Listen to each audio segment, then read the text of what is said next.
June 9th, 1966. Central Highlands, Kon Tum Province. Your platoon is dug into wet earth and elephant grass, listening for footsteps that won't come in a straight line.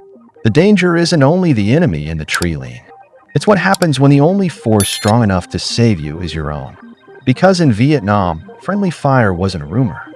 It was a reality that could hit in seconds, then haunt a unit for months.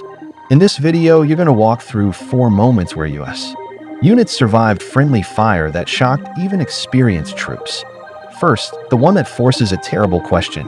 What if the safest choice is calling fire onto yourself? What happens next shows how thin the margin was between rescue and disaster. You're in the Highlands during Operation Hawthorne, June 1966, near 2 Mo Row. Infantry from the 101st Airborne is in contact, fighting in close jungle where distances collapse fast. Here's what most people miss. The enemy's best trick is getting close enough to make your support dangerous. After-action accounts from the operation describe the crisis. The perimeter is being pressed, the line is bending, and the gap between friend and enemy is measured in steps, not yards. Then comes the decision that still makes veterans pause when they talk about it. A commander requests an airstrike directly on his own position. Some records and later recollections indicate napalm was used in that desperate call.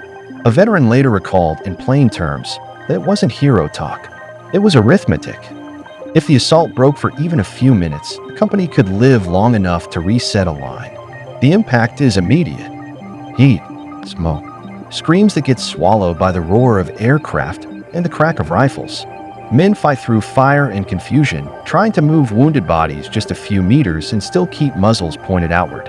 Army medical notes from similar actions in the Highlands describe burns and blast effects mixed together, the kind of injuries that don't look like one clean category. Psychologically, it changes what support means. You can survive your own firepower, but you don't ever trust it the same way again. And once you've seen friendly fire become an option of last resort, you start noticing how often friendly fire isn't a choice at all. Because a year later, in the same border country, it happens the most common way. One wrong detail, one wrong grid, one short transmission. After that, the war pulls you north and west again, toward the border fights around Act II in late 1967.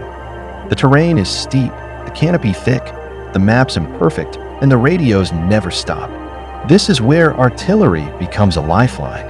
Fire missions are called fast, sometimes with rounds landing within a few hundred meters of friendly movement, because there's no other way to push the enemy off a ridge or out of a tree line. Unit journals and operational summaries from the period repeatedly emphasize the same pressure. You need the guns, but the closer the fight gets, the more a small mistake becomes fatal. And mistakes did happen.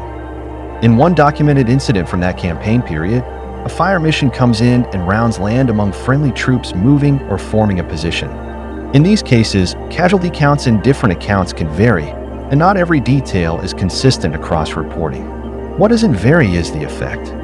A handful of men are killed in seconds, and more are wounded badly enough to be pulled out of the line. A veteran later recalled the emotional whiplash, first anger, then a hard silence, because nobody wants to imagine their own voice on the radio could have been the error. The psychological damage is quiet and lasting. Men begin to hesitate before calling for help. Leaders start demanding repeated confirmations, even when time is running out. And that forced units to adapt, tighter fire control measures, more deliberate markings, and more separation when possible. But in Vietnam, when possible is often a lie. Because a few days later, on one hill west of Dak Tu, friendly fire doesn't clip a flank. It lands in the center of a perimeter where wounded men are already stacked shoulder to shoulder. A few nights later, you're on Hill 875, November 1967, with the 173rd Airborne Brigade in one of the campaign's most brutal fights. The hill is steep, the enemy dug in, and the perimeter is tight because it has to be. By dusk, the battlefield is a blur of smoke, broken trees, and overlapping fields of fire. This is where close air support is supposed to save you. Instead, in a documented incident that night, ordnance is dropped short into friendly positions. Operational reporting and later histories describe bombs striking inside the airborne perimeter, right where medics and leaders are trying to treat wounded and reorganize.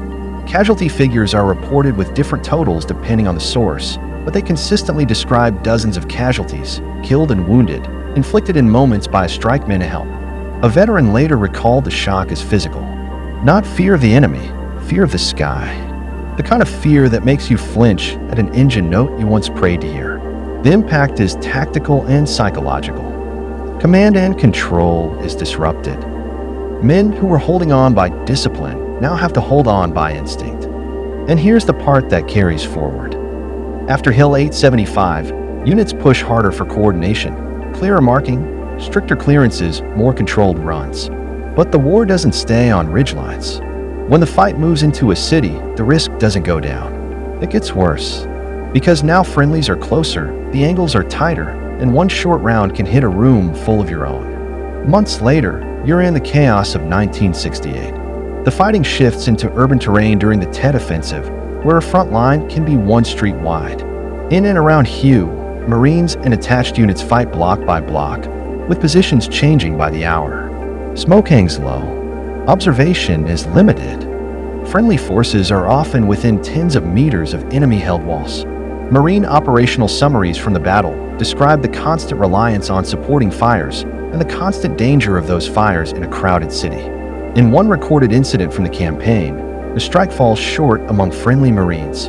The numbers in such cases can differ across reports, but accounts describe multiple Marines killed instantly, with additional wounded, in an attack meant to break enemy resistance.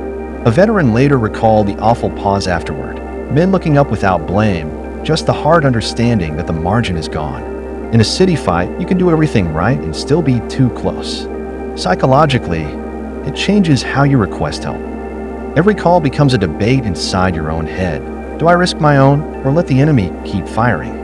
And that's the final escalation. In the jungle, friendly fire is a danger. In the city, it's a constant shadow. So when you step back from these four moments, the story isn't about blame.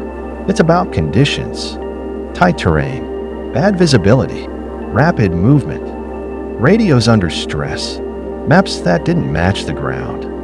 Enemy tactics designed to close distance and confuse.